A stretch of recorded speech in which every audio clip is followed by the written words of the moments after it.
சனிக்கிழமை காலையில, அதாவது இன்னைக்கு காலையில ஈரான் எங்க பக்கத்து இந்த நாடு, அதாவது இந்த துபாய், ஜோர்டானு, பக்ரைன் இதெல்லாம் வந்து அடிச்சாங்களே, பொழந்து கட்டினாங்களே ஈரான், இந்த நாடுகள்கிட்ட எல்லாம் மன்னிப்பு கேட்டுக்கிறோம். இனிமே இந்த நாடுகளெல்லாம் நாங்க தாக்க மாட்டோம். இனிமே வந்து நாங்க வந்து அமைதியை தான் வந்து விரும்புறோம் அப்படின்னு வந்து ஈரான் அதிபரே வந்து பாத்தீங்கன்னா சொல்றாரு. அவர் சொல்லி 1 மணி நேரத்துல துபாய் மீது கிட்டத்தட்ட 121 ட்ரோன்ஸ், 16 ஏவுகணை ஏவி விடப்பட்டது. அதுல 2 ட்ரோன்ஸ் வந்து பாத்தீங்கன்னா துபாய் ஏர்போர்ட்ல வந்து விழுந்து வெடித்து சிதறியது. பல பிரச்சனைகள் இப்ப மிடில் ஈஸ்ட்ல வந்து போய்கிட்டு இருக்கு. ஈரானை பாகிஸ்தான் முதுகுல குத்தி இருக்காங்க. அதாவது அமெரிக்காவுக்கு வந்து பாத்தீங்கன்னா பாகிஸ்தான் வந்து அவங்களோட ராணுவ தளத்தை, நீங்க ஈரானை அடி, அதுக்கு நான் ராணுவ தளத்தை கொடுக்குறேன், என்ன வேணா பண்ணிக்கோ ஈரானை அப்படின்னு சொல்லி பாகிஸ்தான் வந்து பாத்தீங்கன்னா அமெரிக்காவுக்கு வழங்கியிருக்காங்க. அதை வச்சு வந்து பாத்தீங்கன்னா அமெரிக்கா இப்ப ட்ரோன் அட்டாக்ன்றது ஈரான் மேல பண்ணிக்கிட்டு இருக்காங்க. ஈரான் முக்கியமான ஒரு ஆயுதத்தை வந்து பாத்தீங்கன்னா இப்ப தாக்கி இருக்காங்க. டாட்னா மிகப்பெரிய ஒரு அயன் டோம்னு வந்து பாத்தீங்கன்னா சொல்றாங்க. வானத்திலேயே தாக்கி அழிக்கக்கூடிய அந்த ஒரு ஏவுகணையை வச்சு தாக்கி அழிக்கும்ல, இதுதான் இந்த அயன் டோமே வந்து பாத்தீங்கன்னா இப்ப ஈரான் அடிச்சிருக்காங்க. மிடில் ஈஸ்டே வந்து பாத்தீங்கன்னா பரபரப்புல இருக்கு. ஏன் அப்படின்னு கேட்டீங்கன்னா, அயன் டோம் இந்த டாட்ன்றது வந்து பாத்தீங்கன்னா இந்த உலகத்திலே வந்து பாத்தீங்கன்னா 9 தான் இருக்கு. அதுல வந்து 7 வந்து பாத்தீங்கன்னா அமெரிக்கா வச்சிருக்காங்க. மீத 2 வந்து பாத்தீங்கன்னா மிடில் ஈஸ்ட்ல வந்து பாத்தீங்கன்னா இருக்கு. அந்த 2 தான் இப்ப அடிச்சிருக்காங்க. அதுல கிட்டத்தட்ட ஒரு அடுக்குல வந்து பாத்தீங்கன்னா மொத்தமா வந்து 48 ஏவுகணை வந்து அதுல வைக்க முடியும் அப்படின்னு வந்து சொல்றாங்க. இதோட விலை வந்து பாத்தீங்கன்னா 20,500 கோடின்னு வந்து பாத்தீங்கன்னா சொல்லப்படுதுங்க. அவ்வளவு ரூபாய். இது வந்து பாத்தீங்கன்னா எப்படி சொல்றதுன்னா, இதுல வந்து 4 அடுக்குகள் வந்து பாத்தீங்கன்னா இருக்கு. முதல் அடுக்குல வந்து பாத்தீங்கன்னா ஏவுகணை இருக்கும். 2வது அடுக்கு தான் ரொம்ப முக்கியமானது. அதுதான் வந்து பாத்தீங்கன்னா கண்ணு போன்றது அப்படின்னு வந்து பாத்தீங்கன்னா சொல்றாங்க. ரேடார். கிட்டத்தட்ட 1000 கிலோமீட்டர்ல இருந்து வரக்கூடிய ஏவுகணையோட அதால கண்டுபிடிச்சு அதை வந்து தாக்கி அழிக்கக்கூடியது அப்படின்னு வந்து பாத்தீங்கன்னா சொல்றாங்க. ரொம்ப பவர்ஃபுல்லானது. இப்ப இதவே வந்து பாத்தீங்கன்னா ஈரான் வந்து இப்ப அடிச்சிருக்காங்க. அடிச்சு தரமட்டமா வந்து பாத்தீங்கன்னா அடிச்சிருக்காங்க. இப்ப மிடில் ஈஸ்ட்ல ஒரு பாதுகாப்பு 50% வந்து பாத்தீங்கன்னா குறைஞ்சிருக்கு.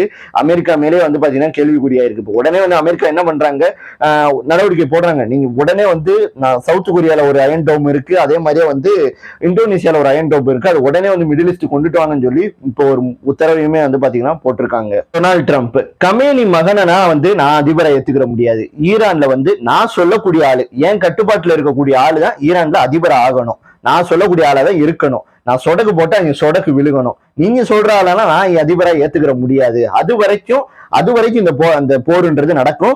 நீங்க சரண்டர் ஆகிற வரைக்கும் இந்த போருன்றது நடக்கும் அப்படின்னு ஓப்பன் டாக்கா வந்து பாத்தீங்கன்னா டொனால்ட் ட்ரம்ப் வந்து பாத்தீங்கன்னா சொல்லியிருக்காப்ல. இந்த ஆயுதத்தை வச்சுதான் ஈரானோட அதிபரை நாங்க தூக்கணும்டா அப்படின்னு வந்து பாத்தீங்கன்னா இஸ்ரேல் இப்ப அறிவிச்சிருக்காங்க. ப்ளூ ஸ்பாரோ இந்த ஏவுகணை வந்து பாத்தீங்கன்னா விமானம் மூலியமா வந்து பாத்தீங்கன்னா ஏவப்படுங்க. இந்த ஒரு ஏவுகணை பத்தி சிம்பிளா சொல்லணும்னா, இந்த ஏவுகணை வந்து ஸ்ட்ரெயிட்டா வந்து விண்வெளிக்கு போகும். விண்வெளியில இருந்து எந்த பிளேஸை டார்கெட் பண்ணாங்களோ அந்த பிளேஸ்க்கு வந்து பாத்தீங்கன்னா செங்குத்தா வேகமா வரும். இப்படி வேகமா வரும்போது எதிரி நாட்டோட ரேடார்ல சிக்கிறதுன்றது கஷ்டம். இன்னொன்னு, இது அதிக மருந்துகளை வந்து பாத்தீங்கன்னா ஏற்றி செல்லக்கூடியதுன்றாங்க. 2000 கிலோமீட்டர்ல இருக்கக்கூடிய டார்கெட்டோட துல்லியமா வந்து பாத்தீங்கன்னா அடிக்கக்கூடியதுன்றாங்க. இப்படி இந்த ஒரு ஏவுகணையை வச்சு கிட்டத்தட்ட 30 ஏவுகணையை வச்சுதான் ஈரானோட அதிபர் கமேனியை வந்து அடிச்சு தூக்கியிருக்காங்க இஸ்ரேல். இப்ப நம்ம ஈரானோட போர்க்கப்பலுக்கு உதவி பண்ணியிருக்கோம், வாப்பா நாங்க இருக்கோம் அப்படின்னு சொல்லி கொச்சின்ல வந்து பாத்தீங்கன்னா அந்த போர்க்கப்பலை வந்து இப்ப நம்ம நிப்பாட்டி வச்சிருக்கோம் பாதுகாப்பா. அதுல இருந்த கிட்டத்தட்ட 183 பேரையுமே பாதுகாப்பா வந்து கொச்சின்ல வந்து பாத்தீங்கன்னா தங்க வச்சிருக்கோம். என்ன நடந்துச்சு அப்படின்னு கேட்டீங்கன்னா, அதாவது வந்து நம்ம இந்தியா கடற்படை அணிவகுப்புக்கு வந்து பாத்தீங்கன்னா ஒரு கெஸ்டா வந்து பாத்தீங்கன்னா வந்துருந்துச்சுன்னு சொல்றாங்க இந்த ஒரு போர்க்கப்பல் ஈரான்ல இருந்து. அதுக்கப்புறம் இந்த விழா முடிஞ்ச பிறகு வந்து இந்த கப்பல் வந்து பாத்தீங்கன்னா கடந்த பிப்ரவரி 28ஆம் தேதி வந்து பாத்தீங்கன்னா ஈரானை நோக்கி போய்கிட்டு இருந்திருக்கு. அப்ப கரெக்டா நம்ம கடல் எல்லை இருக்கு பாத்தீங்கன்னா, இந்திய பெருங்கடல் எல்லை, அதுல வந்து பாத்தீங்கன்னா இந்த கப்பல்ல திரும்பி ஏதோ ஒரு தொழில்நுட்ப கோளாறு வந்து ஏற்பட்டுருச்சு. உடனே வந்து அவங்களும் வந்து பாத்தீங்கன்னா எங்களுக்கு இந்தியா வந்து உதவி பண்ணுங்க, எங்க இதுல ப்ராப்ளம் இந்த மாதிரி இருக்கு அப்படின்னு வந்து பாத்தீங்கன்னா சொல்லியிருக்காங்க.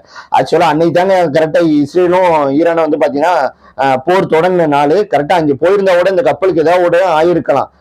அதுக்கப்புறம் வந்து பாத்தீங்கன்னா இந்தியா உடனே வந்து பாத்தீங்கன்னா மார்ச் 1ஆம் தேதி வந்து உத்தரவு போட்டு, சரி வாங்கப்பா நாங்க உங்களுக்கு அடைக்கலம் தரோம், எங்க ஊர்ல இருங்க அப்படின்னு சொல்லி அந்த கப்பல் வந்து பாத்தீங்கன்னா கூட்டிட்டு இப்ப கொச்சின்ல வந்து பாத்தீங்கன்னா அந்த கப்பல் வந்து பாத்தீங்கன்னா இருக்கு. அதுல எல்லாருமே வந்து சேஃபா வந்து பாத்தீங்கன்னா இருக்கிறாங்க. இந்த போரே முடியல. அமெரிக்கா டொனால்ட் ட்ரம்ப் வந்து என்ன சொல்லியிருக்காரு அப்படின்னு கேட்டீங்கன்னா, இந்த போர் முடிஞ்ச பிறகு ஜூபாவே வேற நாங்க தாக்க போனோம், டக்குன்னு இந்த போரை முடிச்சுட்டு போனோம்னு வந்து பாத்தீங்கன்னா தெனாவட்ட தலைமை வந்து பாத்தீங்கன்னா சொல்லிக்கிட்டு இருக்காப்ல. இந்த 2 வீடியோ நீங்க மார்ச் 8ஆம் தேதி கண்டிப்பா பாப்பீங்க. இது எத்தனாவது வீடியோன்றது வந்து பாத்தீங்கன்னா தெரியல. முடிஞ்ச வரைக்கும் இந்த வீடியோ எப்படி இருந்துச்சு அப்படின்றத கீழே உள்ள கமெண்ட்ல கமெண்ட் பண்ணுங்க. வெளிநாடுகள் அதாவது மிடில் ஈஸ்ட்ல இருக்கக்கூடிய இந்தியன்ஸ் யாராவது இந்த வீடியோ பாத்தீங்கன்னா அங்கே வந்து இப்ப நார்மலா இருக்கா அப்படின்றத சொல்லுங்க. நிறைய பேர் என்ன சொல்றாங்கன்னா நார்மலா இருக்குன்ற மாதிரி தான் வந்து பாத்தீங்கன்னா சொல்றாங்க.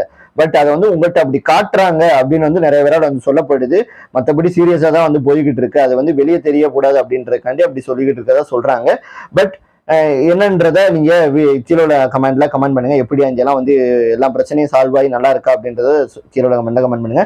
By bye. நன்றி. ஜெய்ஹிந்த். வந்தே மாதரம். பாய். அடுத்த ஒரு வீடியோ, தரமான வீடியோ இருக்கு.